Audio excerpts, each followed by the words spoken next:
வணக்கம். இன்றைக்கி என்ன பார்க்க போகிறோம் அப்படின்னா, போளி எப்படி செய்கிறதுன்னு பார்க்கலாம். அதுக்கு மைதா மாவு எடுத்துங்க. அதில் கொஞ்சம் தண்ணி ஊற்றி, உப்பு போட்டு, மஞ்சள்தூள் போட்டு, கொஞ்சம் லூஸாகவே பசைஞ்சிட்டு, அதில் நல்லெண்ணெயை ஊற்றி 2 மணி நேரம் ஊற வச்சுருங்க.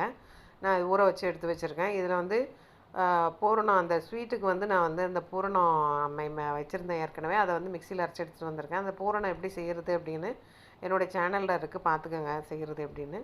இப்போ ஒரு வாழை இலை எடுத்துக்கிட்டு அதில் வந்து கையில் எண்ணெய் தடவிட்டு இந்த மாவை எடுத்துகிட்டு ஊற வச்சுருந்த அந்த மாவை எடுத்துகிட்டு லைட்டாக தட்டிட்டு அந்த ஸ்வீட்டு பூரணம் இருக்கு இல்லையா, அந்த ஸ்வீட் எடுத்து அதில் வச்சிடலாம். நம்ம வச்சுட்டு நல்லா க்ளோஸ் பண்ணிவிட்டு கையில் நல்லெண்ணெய் தடவிட்டு எவ்வளோ தூரம் தட்ட முடியுமோ அதை வந்து அந்தளவுக்கு தட்டிக்கலாம். தட்டிட்டு தோசைகளை நம்ம ஏற்கனவே சூடு பண்ணி தான் வச்சுருக்கேன். அந்த தோசைகளில் நம்ம போட்டுடலாம். போட்டுட்டு பார்த்திங்கன்னா நல்லா வெந்த பிறகு அந்த வாழை இலையே தானாகவே மேலே வரும். அப்போ வந்த பிறகு அந்த வாழை இலையை எடுத்துருங்க. இதே மாதிரி 2-3 வாழை இலை வச்சுட்டு நீங்கள் தட்டி தட்டி ரெடியாக வச்சுக்கலாம். எடுத்த பிறகு பார்த்திங்கன்னா திருப்பி போட்டு நல்லா வேக வச்சு எடுத்தீங்க அப்படின்னா சுவையான சூப்பரான தேங்காய் பருப்பு போளி ரெடிங்க. இந்த போளியை நீங்கள் செஞ்சு பாருங்கள். என்னோடய ரெசிபி பிடிச்சிருந்தால் லைக் பண்ணுங்கள், ஷேர் பண்ணுங்கள், சப்ஸ்கிரைப் பண்ணுங்கள். இன்னொரு ரெசிபியோடு உங்களை சந்திக்கிறேன். நன்றி.